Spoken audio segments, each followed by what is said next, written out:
ప్రభువునందు ప్రియా దేవుని బిడ్డలారా, నేటి వాక్య ధ్యానం కొరకు సహకారాన్ని ఇస్తున్న కుటుంబం ఏలూరు పతేబాద వాస్తవ్యులు సోదరులు పులుదిండి కుటుంబరావు గారు, సహోదరి శారదా కుమారి గారు, కుమారుడు యశ్వంత్, కుమార్తె అల్లుడు స్నిగ్ధ రూపస్ కుమార్, మనవుడు ఆరిన్ జాకబ్ సహకరిస్తున్నారు.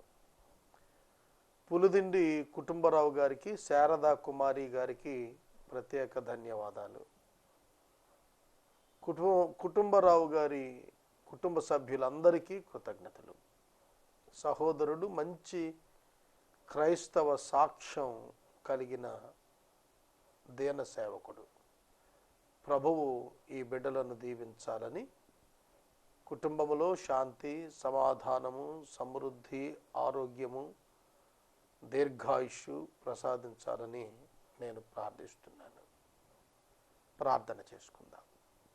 ఎపిసోడ్ సహకారులు 30 తారీఖు వరకు కావాలి. దయచేసి ముందుకు రండి. మమ్మలను మిక్కిలిగా ప్రేమిస్తున్న మా ప్రియ ప్రభు, మీకు వందనాలు, స్తోత్రాలు. నేటి వాక్య ధ్యానం ద్వారా మాతో మాట్లాడండి. మా సోదరులు కుటుంబరావు గారు, సోదరి శారదా కుమారి గారు ఇచ్చిన సహకారం కొరకు వందనాలు. ఈ కుటుంబాన్ని దీవించమని ప్రార్థన చేస్తున్నాను. ఘనత, మహిమ, ప్రభావాలు మీరు పొందమని ప్రార్థిస్తున్నాము. వేసవి కాలపు ఉష్ణమి నుండి తప్పించుమని ప్రార్థిస్తున్నాము. యేసు నామమున అడుగుచున్నాము తండ్రి, ఆమెన్. ప్రభువునందు ప్రియా దేవుని బిడ్డలారా, గత దినము మత్తయి సువార్త 5వ అధ్యాయము 11, 12 వచనాలు మనం ధ్యానం చేశాము. 2 వచనాలు కలిపి చదువుకుంటే చక్కటి సందేశం ఉంది. దీవెన అనగా ఏ డిఫరెంట్ యాంగిల్, ఒక కోణం, ఒక ప్రత్యేక కోణం ఇందులో మనం చూసాం. లోకానికి భిన్నమైన ఆలోచన ఇక్కడ దీవెనగా కనిపిస్తోంది. లోకమంతా కూడా దీవెన అన్నప్పుడు చూచే విధానానికి ప్రభువు దీవెనగా చెప్పినది ఆలోచించినప్పుడు వ్యత్యాసంగా కనిపించింది. క్రైస్తవుడు దీవెనగా భావించాల్సింది నిందను, హింసను, దూషణ మాటలను. కనుక Christian attitude towards persecution, blaming, ఇది భిన్నంగా ఉండాలి. దావీదు తాను షిమ్మీ చేత బూతులు తిట్టబడ్డాడు. షిమ్మీ దావీదును బహుగా దూషించాడు. చుట్టుపక్కల వారు షిమ్మీని చంపేద్దామన్నారు. యెహోవా అతని చేత ఇలాగూ మాట్లాడింపజేశాడు, అతన్ని క్షమించి వదిలిపెట్టమన్నాడు.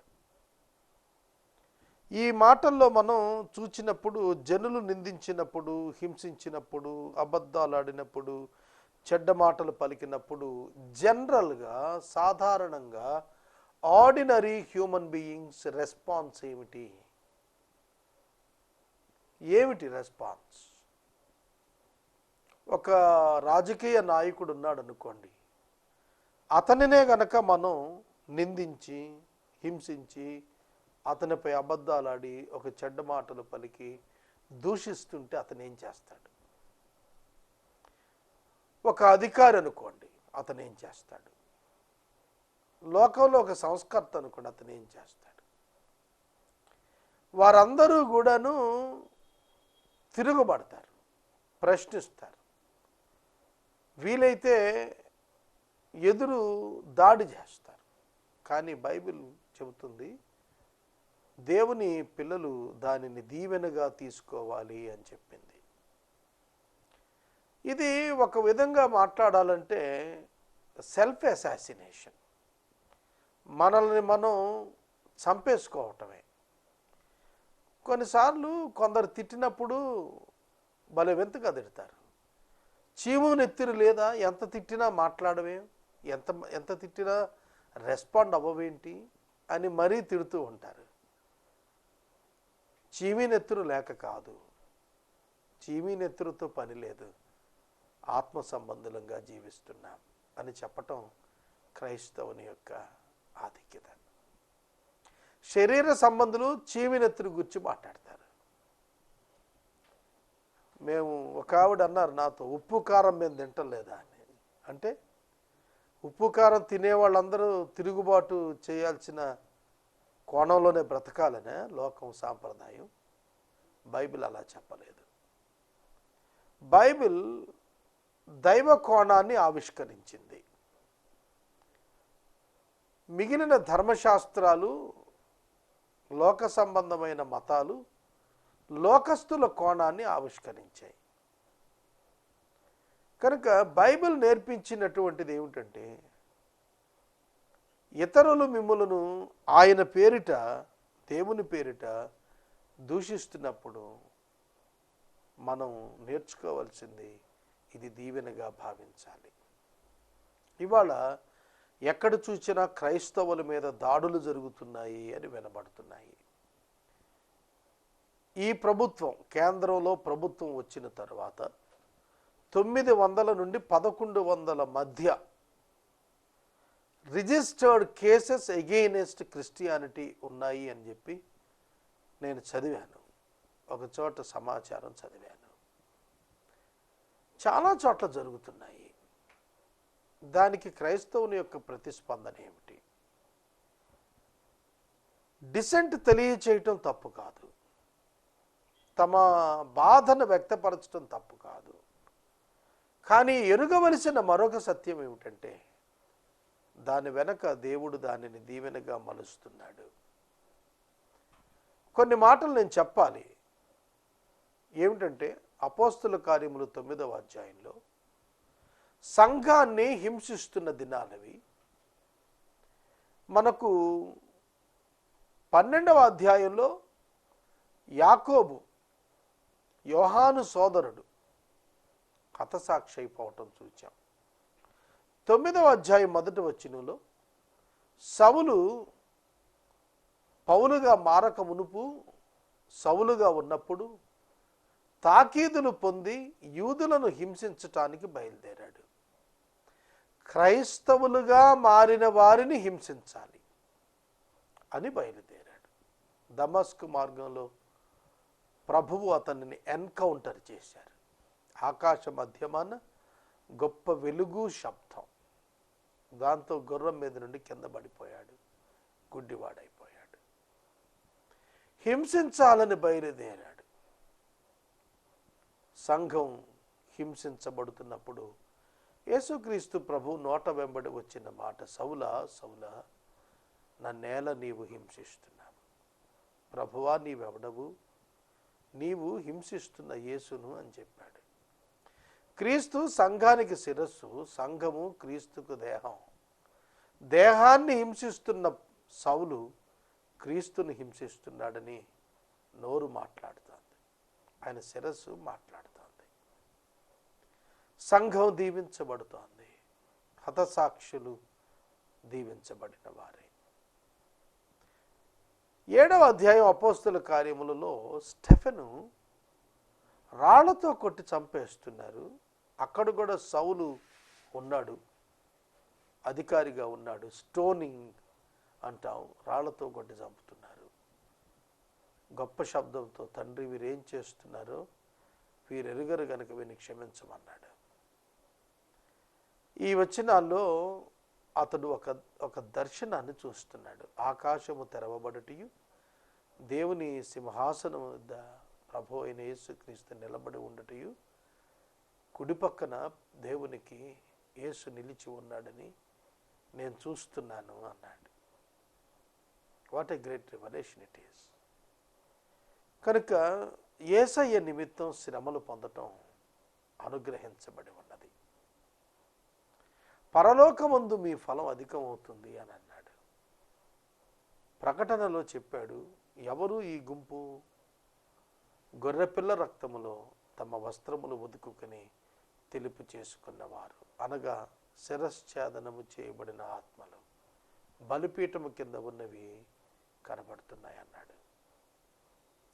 కనుక ప్రకటన చివరి అధ్యాయంలో ప్రతివానికిచ్చున్నట్లు వాని వాని జీతము నా యుద్ధ ఉన్నది, దానిని తీసుకుని నేను వస్తున్నాను అన్నాడు ప్రభువు.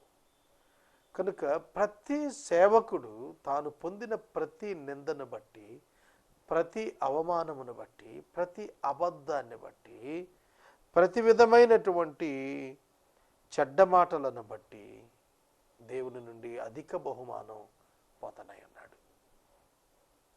ఇది గొప్ప ఆధ్యాత్మిక ఆశీర్వాదం.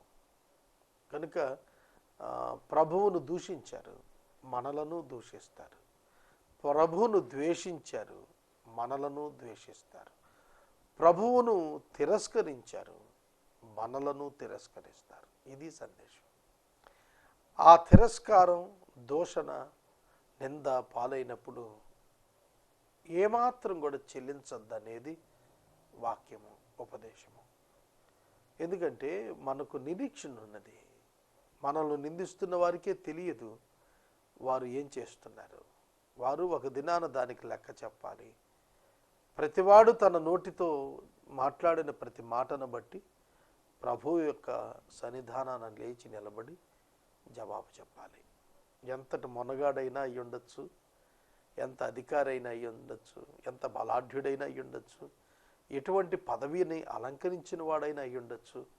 తన నోటి మాట, తన జీవితంలో ప్రతి అంశం దేవుని ఎదుట నిలిచినప్పుడు లెక్క చెప్పాలి. చాలామంది బ్లైండ్గా పోతున్నారు ఇవాళ. మాకేం కాదు, మా అంతటా వాళ్ళు లేరు, మమ్మల్ని ఎవడు చూస్తున్నాడు, మమ్మల్ని ఎవడు ప్రశ్నిస్తాడు, మమ్మల్ని ఎవరు అడగలేరు అన్నట్టుగా అనుకుంటున్నారు. అది పొరపాటు. ఒక దినం, తీర్పు దినం నియమించబడి ఉంది. ఆ తీర్పు దినాన ఎవడు తప్పించుకోలేడు. ప్రభువైన అయిన యేసుక్రీస్తునందు విశ్వాసం ఉంచిన వారు మాత్రమే తీర్పులో నుండి తప్పించుకుంటారు, బహుమానాలు పొందుకుంటారు. మిగిలిన వారు వారి పాపములోని నిలిచి ఉన్నందున తమ పాపమునకు రావలసినటువంటి శిక్ష అయినటువంటిది అగ్నిగుండంగా వారు పొందుకుంటారు. కనుక మరువకండి, క్రైస్తవునికి హింస, దూషణ, శిక్ష, అవమానము ఇవన్నీ కూడా తాత్కాలికంగా గాడ్స్ డిజైన్లో మన కొరకు అనుగ్రహించబడ్డవే.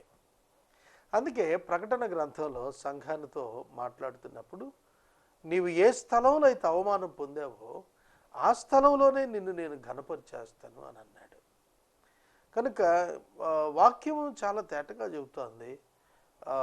కొద్ది కాలం, కొంత పరిస్థితుల మేర ఇవి దేవుని పిల్లలకు తప్పదు. ఆయన రాకడ పర్యంతం ఇవి ఆయనను ఆశ్రయించినందుకు ఈ లోకంలో ఆయన ద్వేషించిన వారు ఆయన పిల్లలను కూడా ద్వేషిస్తారు. కనుక అభయం ప్రభు ఇచ్చారు. దాని గురించిన వేదన పడాల్సిన పని లేదు. నేను దీనికి ఉదాహరణగా ఎప్పుడు ఒక మాట చెబుతుంటాను. ప్రభువు కౌంట్ ఎట్లుంటుందంటే, ఒక చెంప మీద ఎవరైనా కొడితే $100, రెండవ చెంప మీద మరలా నువ్వు తిప్పగలిగితే $200 గిఫ్ట్, మరలా నువ్వు మూడో చెంప తిప్పగలిగితే $400 గిఫ్ట్, నాలుగోసారి నువ్వు చెంప తిప్పగలిగితే $800 గిఫ్ట్. అలాగా నీ చెంప దెబ్బలు పెరిగే కొలది మల్టిప్లై అవుతూ నీ గిఫ్ట్ పెరుగుతుంది. అంటే చెంప దెబ్బకు ఇష్టపడేవాడే ఉంటాడు కానీ ఇష్టపడని వాడు ఉండడు.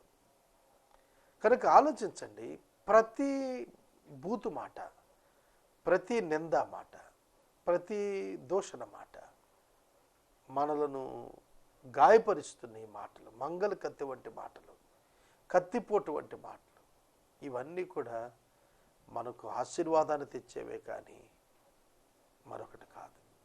మనలను ఉన్నత స్థానానికి చేర్చడానికి దేవుడు మన ఆత్మను పరీక్షకు అప్పగిస్తున్నాడు.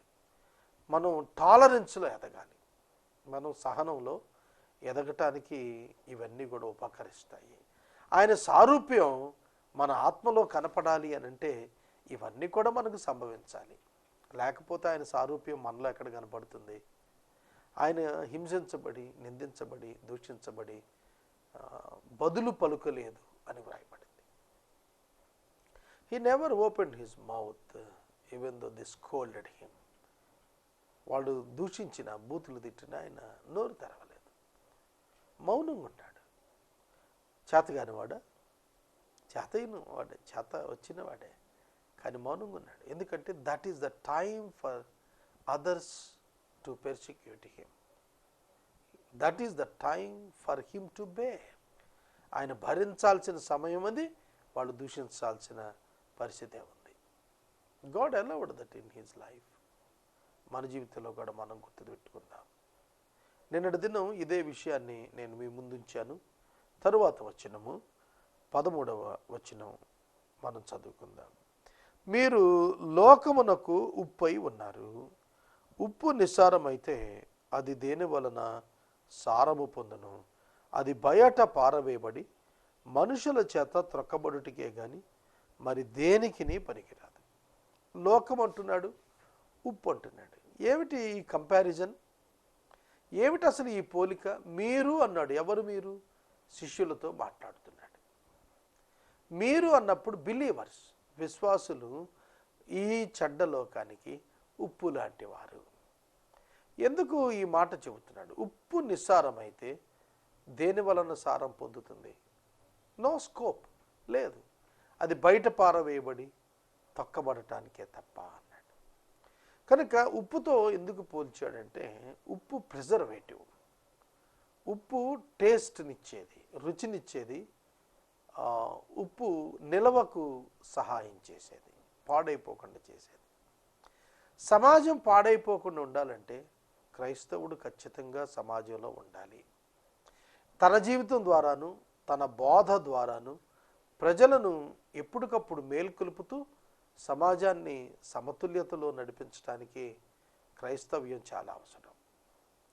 అయితే ఇవాళ దానిని ఆలోచించడం క్రైస్తవ సంఘం మరిచిపోయింది. ఉప్పు లేకపోతే పదార్థాన్ని ఎంతగా మనం సిద్ధం చేసినా, ఉప్పు వేయబడకపోతే, ఉప్పు యాడ్ చేయకపోతే అది రుచించదు, ఆహారమునకు సహించదు. సమాజంలో క్రైస్తవుని యొక్క ప్రభావం ఆ విధంగా ఉండాలి అని ప్రభువు చెప్పాడు. చూడండి, ఉప్పు ఖరీదు ఎంత, మిగిలిన ఆహార పదార్థం ఖరీదు ఎంత. ఉప్పు చాలా చవక. ఇదివరకు మా వీధిలో ఉప్పు బండి మీద వేసుకుని ముసలాయన అమ్మేవాడు. తర్వాత రిక్షా తెచ్చుకున్నాడు. ఆ తర్వాత కొందరు బుట్టల్లో పెట్టుకుని తిరిగి, ఇప్పుడు ఆగిపోయింది. ఉప్పు, గల్లుప్పు కూడాను ఇవాళ మార్కెట్స్లో రిఫైన్డ్ సాల్ట్ దొరికేస్తుంది. ఒకప్పుడు వాళ్ళు తిరుగుతూ ఉండేవాళ్ళు వీధిలో, చాలా తక్కువ, రూపాయి, 2 పావల, 15 పైసలు కూడా సేరు తెలుసు నాకు. 20 పైసలకు సేరు ఉప్పు ఇచ్చిన దినాలు తెలుసు నాకు. వెరీ చీప్, చాలా తక్కువ ఖరీదు. ఉప్పు చాలా తక్కువ ఖరీదు. ఆ ఉప్పులో అతి తక్కువ ఉప్పు వినియోగిస్తాం. చాలా చిటికెడు ఉప్పు ఉపయోగిస్తాం. It gives the taste to the food. ఆహార పదార్థానికి రుచినిచ్చేది ఉప్పే. ఉప్పు లేకపోతే మానవుడు బ్రతకలేడు. మనకి సోడియం అంటాం. సోడియం అంటే సాల్ట్స్. మన శరీరంలో మనకు సత్తువనిస్తున్నది సాల్ట్సే, ఉప్పే. ఉప్పు లేకపోతే శరీరం ఫుల్ ఆఫ్ వాటర్ కదా, నీటితో నిండినది కదా శరీరం. కనుక ఆ నీటి యందు ఉప్పు శాతం తగ్గిపోతే మనం నీరసంపడి చచ్చిపోతాం. కనుక సమాజానికి సత్తువనిచ్చేది, సమాజాన్ని స్పృహలో ఉంచేది. సోడియం లెవెల్స్ పడిపోతే అన్కాన్షియస్ అయిపోతారు, అలాగే స్లోగా డెత్ అయిపోతాం. కనుక సాల్ట్ లెవెల్స్ ఉండాలి, పర్ఫెక్ట్ సాల్ట్ లెవెల్స్ ఉండాలి. మీరు ఎప్పుడైనా హాస్పిటల్లో రోగిని బలహీనంగా ఉన్నాడని తీసుకుపోతే సోడియం టెస్ట్ చేస్తారు. కనుక ఉప్పు ఒక సమాజంలో ఒక వ్యక్తిగా నీ పాత్రను సూచిస్తుంది. మీరు లోకమునకు ఉప్పుగా ఉండాలన్నాడు. కనుక మనం ప్రిజర్వేటివ్గా ఉపయోగపడుతుంది. మీరు ఎప్పుడైనా లాంగ్ డిస్టెన్స్ ఏదైనా పచ్చి ఆహార పదార్థాలు పంపించాలి అని అంటే దాన్ని ఉప్పుతో ప్యాక్ చేస్తారు. యాంటీబ్యాక్టీరియా ఉప్పు యాంటీబ్యాక్టీరియల్గా ఉపయోగపడుతుంది. బ్యాక్టీరియా నివారణ చేసేదిగా ఉపయోగపడుతుంది. క్లీనినెస్కు వాడతారు, శుభ్రం చేయటానికి వాడతారు. కనుక చాలా మల్టీ విధానం, అనేక విధాలుగా ఉప్పు యొక్క ప్రయోజనం ఉంది. అది నిస్సారమైతే, if it loses its taste and essence, it is waste. క్రైస్తవుడు తన విశ్వాసాన్ని కోల్పోతే, తన భక్తిని కోల్పోతే, తన ప్రార్థనా శక్తిని కోల్పోతే, తన మారు మనసును విడిచిపెట్టేస్తే సమాధికి తప్ప దేనికి పనికిరాడు. విసిరి పెట్టలో పారవేయబడుటకు తప్ప దేనికి పనికిరాదు ఉప్పు. అట్లనే విశ్వాసి, he should be an active part he must take. ఒక సమాజంలో ఒక బలమైన మంచి కార్యాన్ని తీసుకోగలగాలి మనం.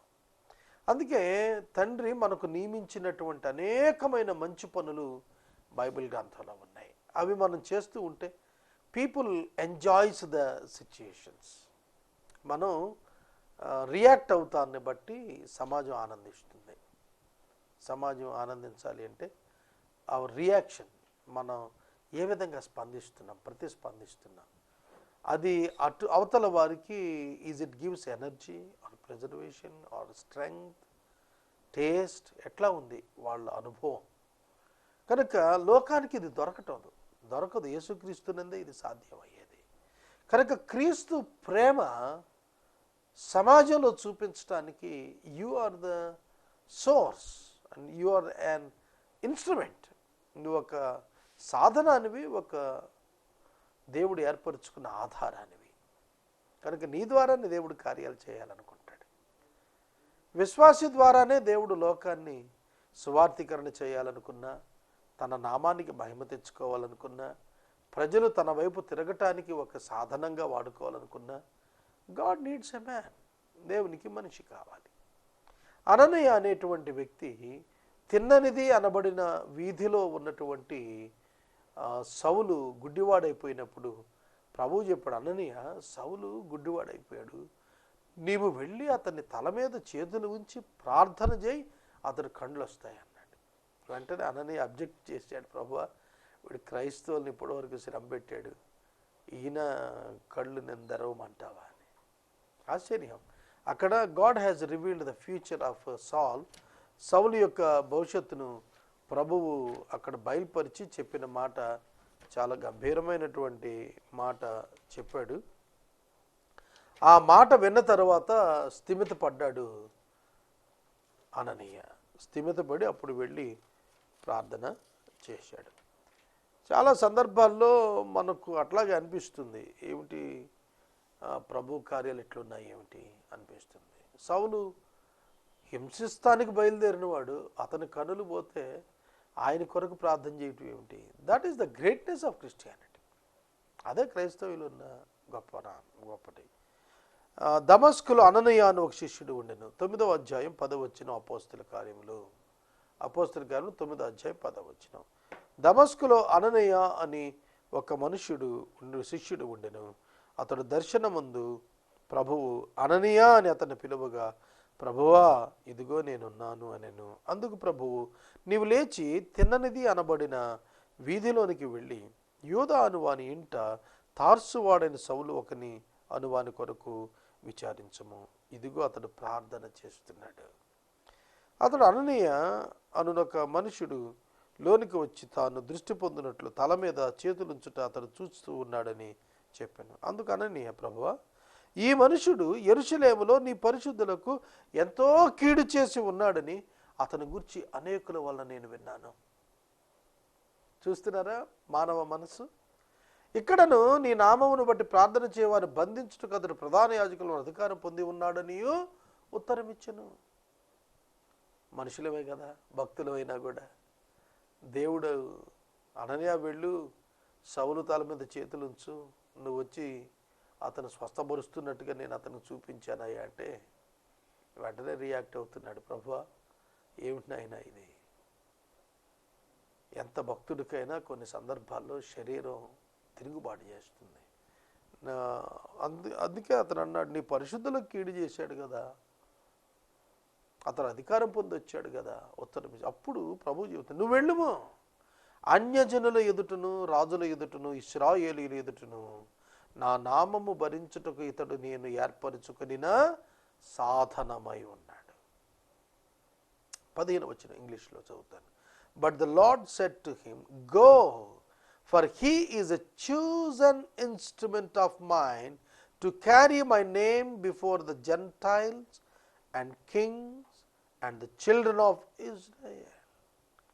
For I will show him how much he must suffer for the sake of my name.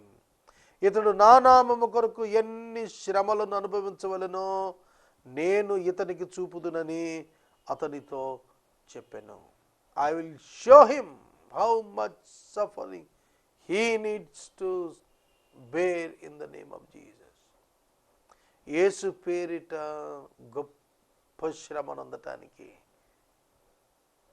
అది అతడు సాధనంగా మారాడు. He is an instrument in the hands of Jesus Christ. Like wise అలాగే మనం కూడా యేసు చేతిలోని సాధనాలము కావున ఉప్పు వంటి వారము. పౌలు లేకపోతే క్రొత్త నిబంధన లేదు. సగం 27 పుస్తకాల్లో 14 పుస్తకాలు ఆయనవే. కనుక ఈ పౌలు భక్తుడు సమాజానికి ఎట్లా మారాడు? ఉప్పుగా మారాడు. He became tasty for the society. కనుక సమాజానికి మనం అవసరం, క్రైస్తవుడు అవసరం. ఒక్క క్రైస్తవుడు ఉంటే మీకు నేను చెబుతున్నాను, క్రైస్తవుడు భూమి మీద నుండి ఎత్తబడిన క్షణాన క్రీస్తు విరోధి ప్రత్యక్షం అవుతాడు. తెలిసిన సంఘం భూమి మీద నుండి ఆకాశ మధ్యమానికి లేచిన వెంటనే యాంటీ క్రైస్ట్ విల్ అపియర్. ఖచ్చితంగా బయటపడతాడు. కాబట్టి సంఘం భూమి మీద ఉండటం భూమి మీద ఉన్న మనుషులకు క్షేమకరం. అదే పౌలు అంటాడు, నేను వెడలిపోవటం నాకు మంచిదే, కానీ నేను ఉండటం వల్ల మీకు ప్రయోజనం, నాకు కాదు. నాకైతే వెడలిపోవట ప్రయోజనకరం, ఉండటం మీకు ప్రయోజనకరం. కనుక సంఘానికి క్రైస్తవుడు ప్రయోజనకరం, సమాజానికి క్రైస్తవుడు ప్రయోజనకరం. క్రైస్తవుడు సమాజంలో చెల్లిపోతే క్రైస్తవుడికి నష్టం లేదు. ఒక క్రైస్తవుడిని క్రైస్తవేత్తలు అందరూ కలిసి చంపేస్తే వాళ్ళకే నష్టం, క్రైస్తవుడికే నష్టం లేదు. తన ప్రాణాన్ని ప్రభువు కొరకు పోగొట్టుకున్నవాడు తిరిగి దాన్ని సంపాదించుకుంటాడు.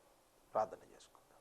నేటి వాక్యోపదేశమునకు సహకారం ఇచ్చిన కుటుంబం ఏలూరు పతేబాద వాస్తవ్యులు సోదరులు పులుదిండి కుటుంబరావు గారు, శారద కుమారి గారు, కుమారుడు యశ్వంత్, కుమార్తె గారి కుటుంబం శ్రీజ్ఞ, రూపస్ కుమార్, ఆరెంజ్ జాకబ్ సహకరిస్తున్న ఈ కుటుంబాన్ని ప్రభువు దీవించును కాక. మనము ఇంతవరకు దైవజనులు కారుపాటి శ్యాంసాగర్ గారి ద్వారా బైబిల్ స్టడీలోని వాక్య ధ్యానమును మత్తయి సువార్త నుండి ధ్యానం చేసుకున్నాం. ఈ కార్యక్రమం ద్వారా మీరు పొందుకొనుచున్న ఆత్మీయ మేలులు ఒక ఉత్తరం ద్వారా మాకు తెలియచేయండి. మీ ప్రార్థనా మనవులు మాకు తెలియచేస్తే ఏసే పరిష్కారం కార్యక్రమంలో ఏర్పాటు చేసిన ప్రార్థనా శిబిరంలో మీ కొరకు ప్రార్థిస్తాం. మీ కుటుంబ పక్షముగా ఒక ఎపిసోడ్ ప్రసారం చేయాలనుకున్నారు, మాకు తెలియజేస్తే మా సిబ్బంది మీ గృహాలను దర్శిస్తారు. ముగింపు ప్రార్థన ఆశీర్వాదాలతో ఈ కార్యక్రమాన్ని ముగించుకుందాం. ప్రార్థన చేసుకుందాం. మమ్మలను మిక్కిలిగా ప్రేమిస్తూ అన్న మా ప్రియ తండ్రి, మీకు వందనములు స్తోత్రములు చెల్లిస్తున్నాము. నీ దివ్యమైన వాక్యముకై కృతజ్ఞతలు. మమ్మను ఉప్పుగా చేసి ఈ సమాజంలో పెట్టారు.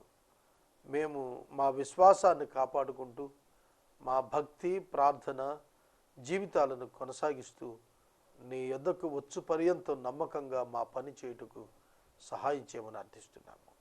వాక్యోపదేశమునకు సహకారాన్ని ఇచ్చిన కుటుంబరావు గారి కుటుంబాన్ని దీవించము. సోదరికి పరిపూర్ణ ఆరోగ్యమునిచ్చి నడిపించము. ఘనత మహిమ ప్రభావాలు మీరు పొందండి. స్వస్థత దయచేయండి.